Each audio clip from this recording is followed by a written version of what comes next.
The soft girl era is not what you think. Why Black professionals are choosing softness as their smartest business strategy.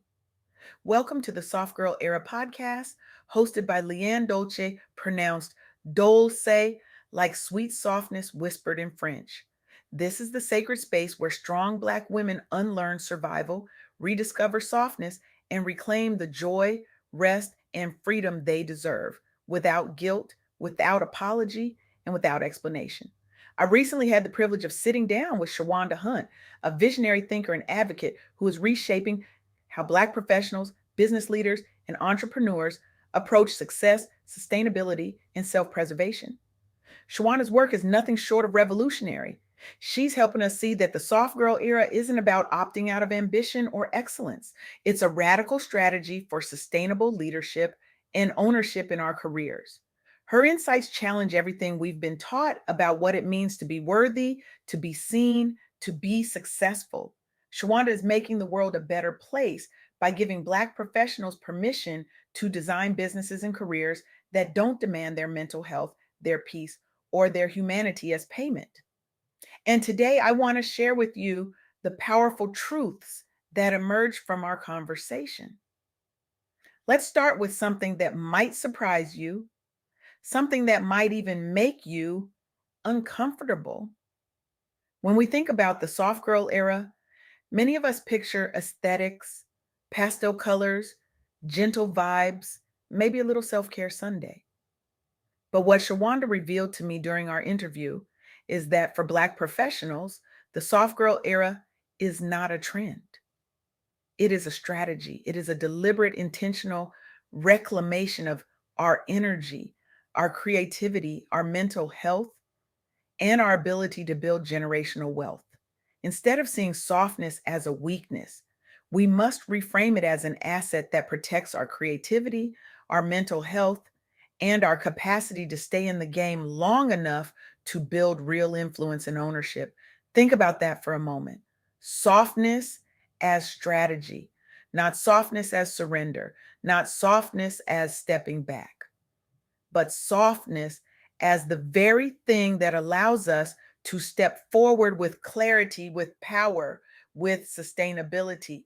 For too long, we've been told that we must constantly grind and overperform to be seen as worthy. We've been told that rest is for the weak, that boundaries are selfish, that saying no means we're not team players. But Shawanda's work and the stories of the women she studied tell us something different. They tell us that we can design businesses and careers that honor rest, joy, boundaries, and emotional safety as non negotiable success metrics. Let me say that again. Rest, joy, boundaries, and emotional safety are not luxuries, they are success metrics.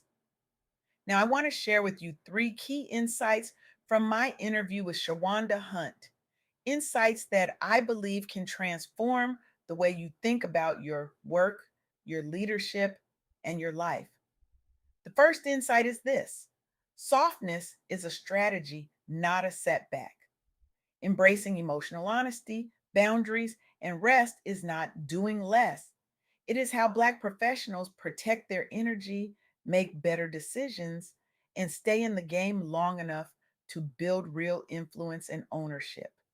When we allow ourselves to be soft, to be honest about our limits, to honor our need for rest, we are not retreating.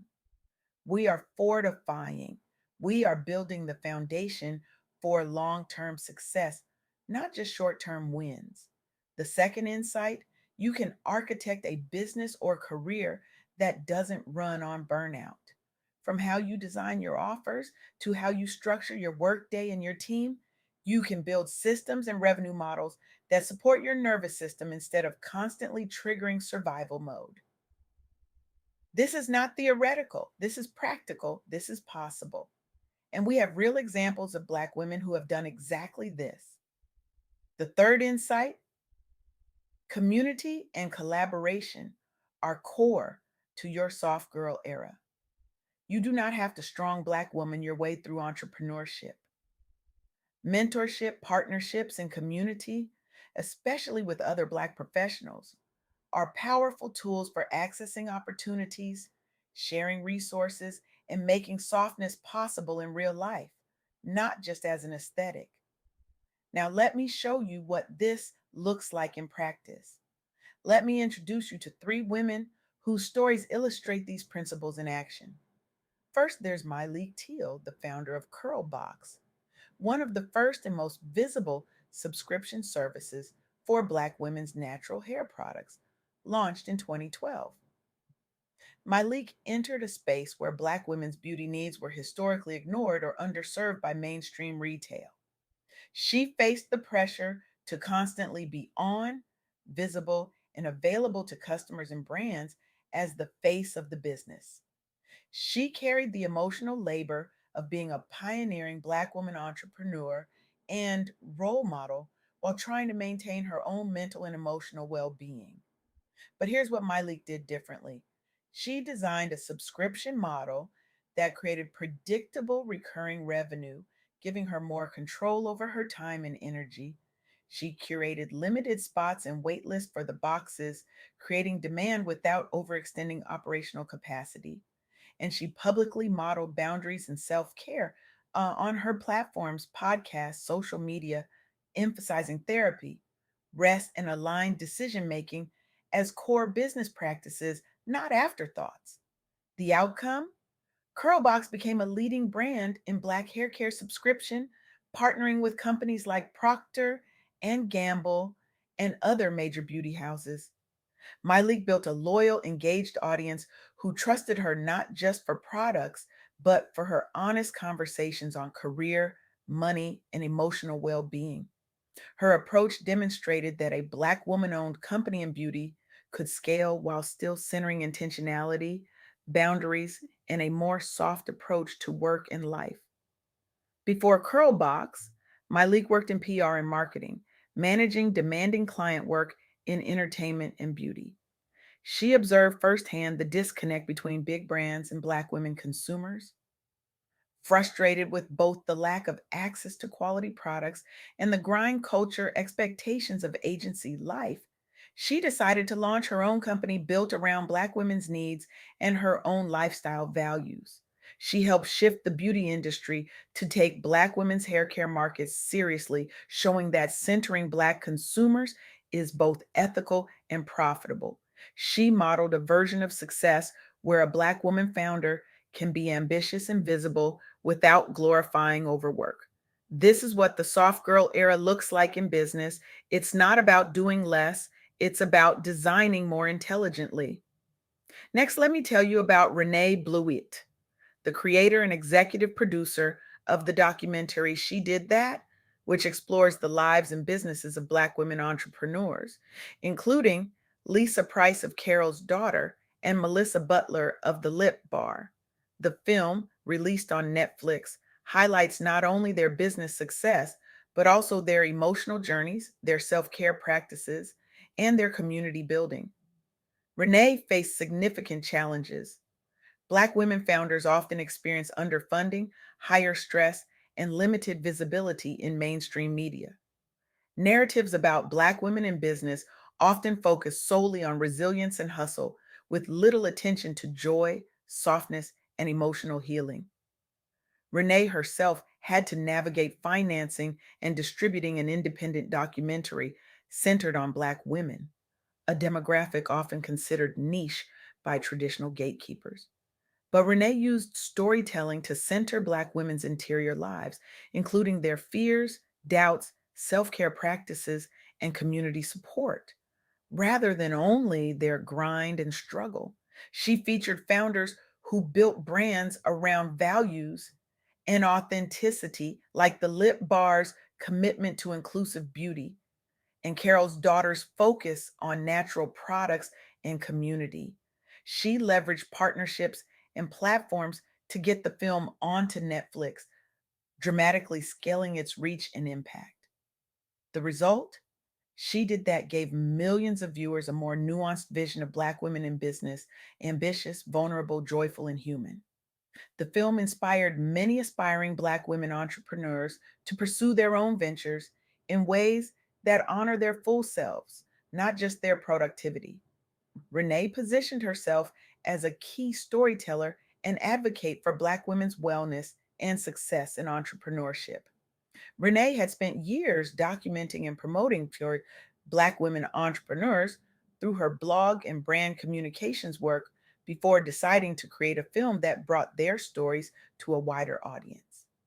She understood how damaging the strong Black woman who never breaks narrative could be, and intentionally crafted a documentary that included rest, therapy, friendship, and joy as part of the success story.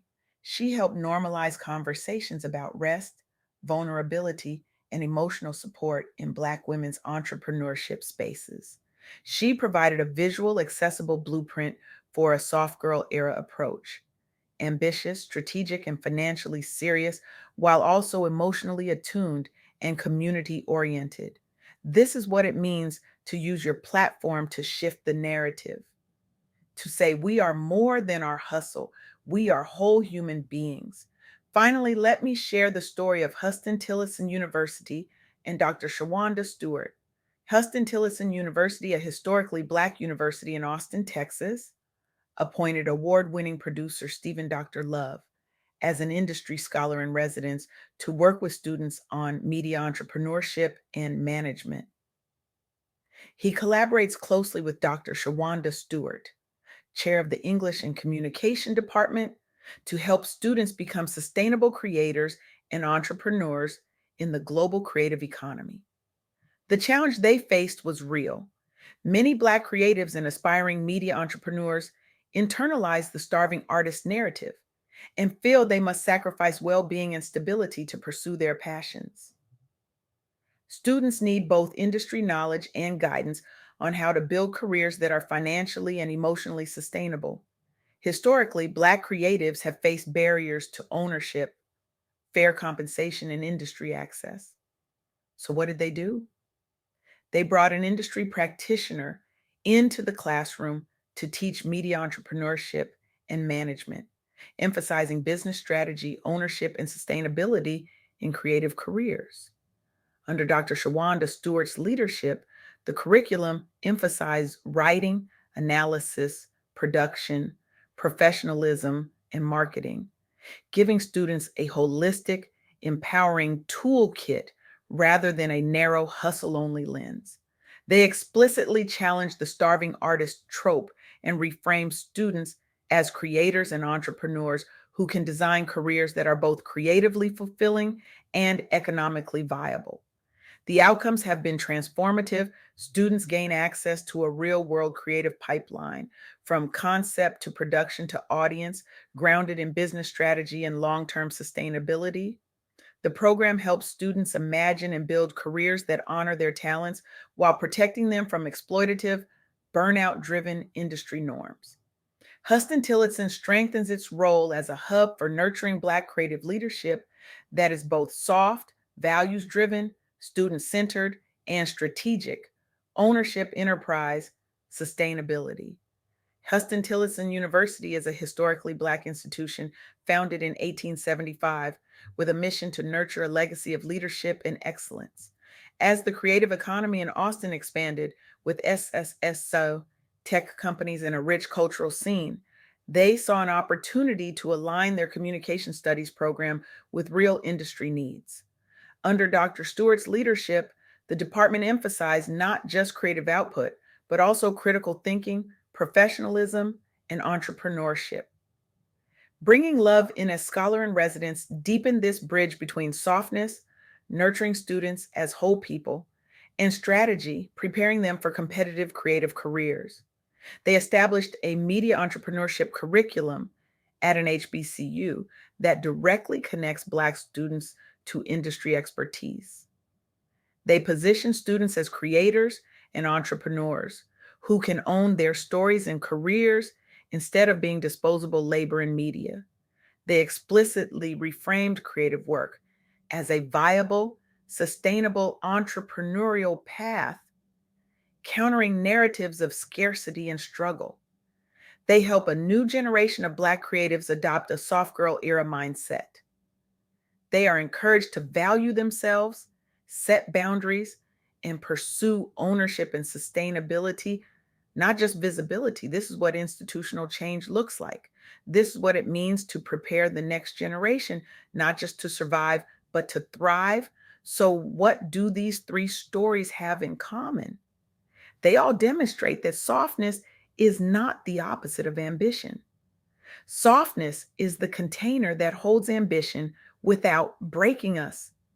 Softness is the strategy that allows us to build businesses and careers that are sustainable, values aligned, and rooted in our full humanity. Malik Teal designed a business model that protected her energy. Renee Blute told stories that centered joy and vulnerability. Dr. Shawanda Stewart built a curriculum that teaches students to value themselves as much as their craft. These are not accidents. These are choices.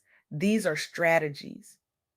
And here's what I want you to understand: the soft girl era for Black professionals is not about aesthetics, it's not about pastel colors or gentle vibes. It's about a fundamental shift in how we define success, how we protect our energy, and how we build our legacies. It's about saying, I will not sacrifice my mental health for a paycheck.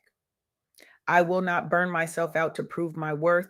I will not carry the weight of the world on my shoulders just because I've been told that's what strong Black women do. The soft girl era is about releasing the cape, it's about redefining strength, it's about embracing softness as a practice, not a performance. It's about healing in real time. It's about protecting peace as a practice. It's about turning survival into something sacred. So here's what I need you to do. Right now, I want you to ask yourself, if I believed I never had to earn my worth through struggle again, what would I change about the way I work, lead, and build my business this month? Choose one concrete shift, whether it's setting a new boundary, restructuring an offer, or reclaiming time for rest, and commit to practicing it for the next 30 days. Your soft girl era isn't a hashtag, it's a series of deliberate strategic choices. And I want you to know you don't have to do this alone. Community and collaboration are core to your soft girl era. Reach out, build partnerships, find mentors, lean on other Black professionals who understand the journey, because like softness is not isolation. Softness is connection.